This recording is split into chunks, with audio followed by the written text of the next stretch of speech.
Hello, everyone, and welcome again to another Teacher Joseph podcast. The phrase today we're going to talk about is a far cry. A far cry.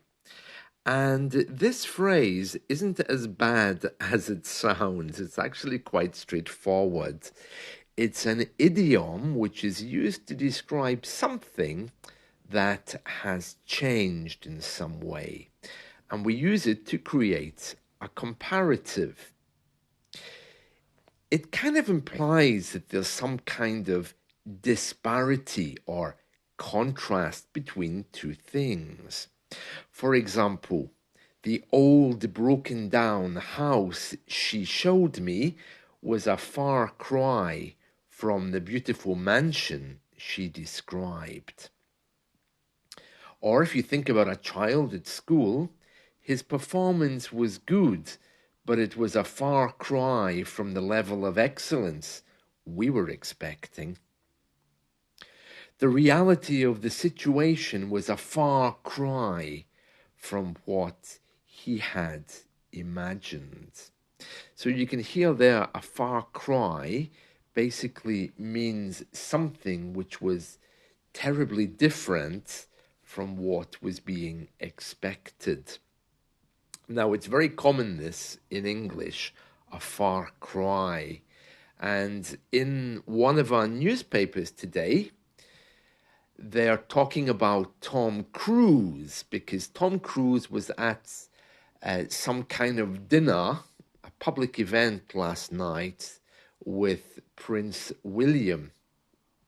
And the media, the newspapers, they are saying, well, Tom Cruise is a far cry from the man he used to be. Because in this picture, there's him and Prince William together. Well, Tom Cruise is very small, Prince William is very tall, but that's not what they're referring to. They're talking about the fact that Tom Cruise is beginning to age. Now, I have to say that they are right because the boyish looks of Tom Cruise are beginning to fade. He does still have that teenage hairstyle with a little bit of hair curling on his head, but he is definitely beginning to look a little bit older than he was. And not before time, I might say, because he's looked like he's 20 for the last 40 years. So I'm pleased that he's beginning to age a little bit along with the rest of us, particularly around his neck. I can see that he's now getting older, but he still looks very good for his age.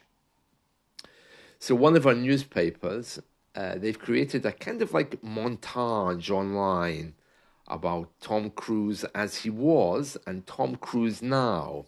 And they're saying that he's a far cry from the man he was many years ago. Now, speaking of far cry, I did have a look around to try to find you a song with that title. There is one, but it's not the kind of song we would have on this podcast. But I did find another song which doesn't have the words Far Cry, but it is referring back to some kind of time before and some kind of longing for love.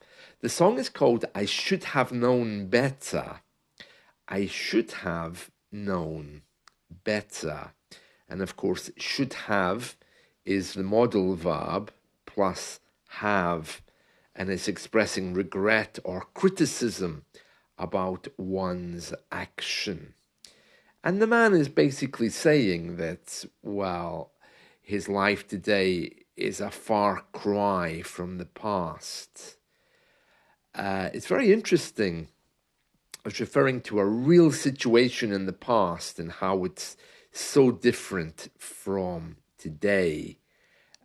He should have known better. It's reflecting a kind of conditional or hypothetical reasoning about the past using the modal verb should. So Jim Diamond, the singer, who died a few years ago, I think, he's going to take us through his song, I Should Have Known Better. Okay, so there's been many recordings of this, but the verses are all the same, but in different orders. Okay, so Jim begins by telling us, and I should have known better to lie to one as beautiful as you. Yeah, I should have known better to take a chance on ever losing you. But I thought you'd understand. Can you forgive me? Now he's obviously realizing that his life today is a far cry from the past. And then he tells us, I saw you walking by the other day. I know that you saw me. You turned away and I was lost. And then he says, you see, I've never loved no one as much as you. Oh, he's using a double negative there. I've never loved no one. Of course, he should be saying, I've never loved anyone, but it probably just doesn't fit in with his lyrics. So he says, you see, I've never loved no one as much as you. I fooled around, but tell me now just who is hurting who? And then in the chorus, he tells us, I, should have known better. It's a lovely song, and we'll talk about these lyrics just in a second. I'm smiling to myself because I remember when I lived in Spain, you know, quite often in different countries, they hear words which don't exist. We do it in English as well. We hear a song and we somehow or other mistake the lyrics completely. But this song, because of the way this man sings it, and I should have known better, in Spanish, they had something like no soy un bombero, which means I'm not a fireman, which is completely not related to this song whatsoever. And I remember meeting numerous Spanish people who had completely misheard the lyrics of this. It's very funny what they had. But anyway, let's go through it. So, I should have known better is quite clear. So he's saying that he should have had knowledge in the past not to do the bad thing that he did. To lie, to not tell the truth, to one as beautiful as you. And then he says, yeah, I should have known better. To take a chance, well, that's to take a risk on ever losing you. But I thought you would understand. And of course, he uses a contraction. I thought you'd understand. Can you forgive me? So this is Jim Diamond telling us that he should have known better. And then Jim tells us, I saw you walking by the other day. So, you know, some people walk, some people walk by. I'm sure you all know that famous song, Walk On by whoever sang it, I don't remember. I know that you saw me, you turned away, and I was lost. Oh, emotional, isn't he? And then he says, you see, I've never loved no one as much as you. So sometimes when we're talking in English, we just make that reference. You see, you know, it means the same thing. For example, if I say, I'm feeling sad today, you know, you see, it means do you understand, you know. And then Jim uses that double negative. He says, I've never loved no one, which, well, I mean, he shouldn't do that. He should know better. He should have known better than using a double negative. And then he says, I fooled around. So he's basically saying that he's had an affair with another woman. Well, I'm assuming it's a woman. And then he says, but tell me now just who is hurting who. So she's obviously having her moment of revenge. And then he tells us again that he should have known better to lie to one as beautiful as she apparently is. I mean, we don't see her, so I don't know.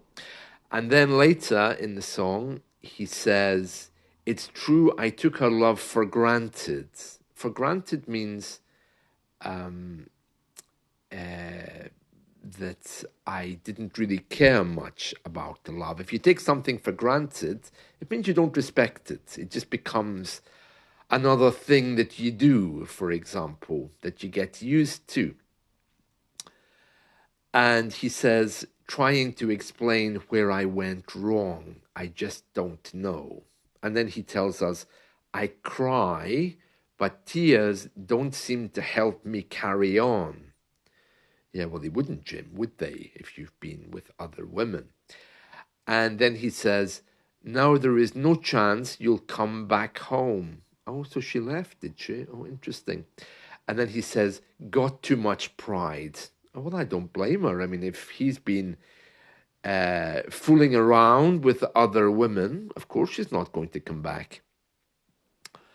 And then he says again, can you forgive me? And then the chorus, ay, ay, ay, ay, ay, ay, ay, ay, ay, should have known better. It's a lovely song. I recommend you listen to it.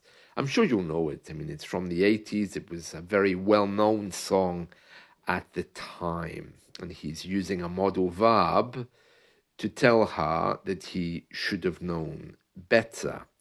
So really what he's saying is that his life is a far cry from the way it is now. Very, very different.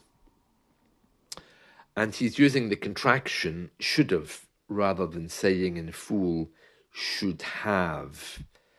It's an expression of regret or self-reproach. A modal verb phrase used to indicate what would have been the correct or better action to take. So should suggests the obligation that he had in the past. Okay, so should have done something. So he's obviously using the past participle there, and its effects on the present are clearly showing. Yeah, so very interesting, very interesting. Should have known better, and better is the adverb modifying known, indicating a higher degree of knowledge. Oh, very interesting. So it's implying that there was a more appropriate action which could have been taken. And he's probably thinking that because he knows that his life now is a far cry from what it was before. Yeah, and that song came out in 1980. Jim Diamond, I should have known better. So hopefully that explains a little bit more about A Far Cry. Music was very different in the 1980s. It was a far cry, or maybe I can say it is a far cry from the music we see today. I just don't get music from today. I don't understand it. I don't understand its meaning, its lyrics. I heard Ed Sheeran the other day. And I'm thinking, what? How did we ever get to this point where people can't really express themselves in a real strong way? I hate that. So he didn't last long on my MP3 list. Yeah, I don't know what it is about music these days. It just doesn't sound the way it used to. People keep telling me to listen to Taylor Swift. I don't know who that is. I'll need to make a point of trying to listen to her. She seems to be very popular. But we'll see. We'll see. And that's it from me. I hope you've enjoyed this. So, a far cry. And I hope you find a place to use this so that you can say that your English is a far cry from the way it used to be. That's it. See you all soon. Take care. Bye.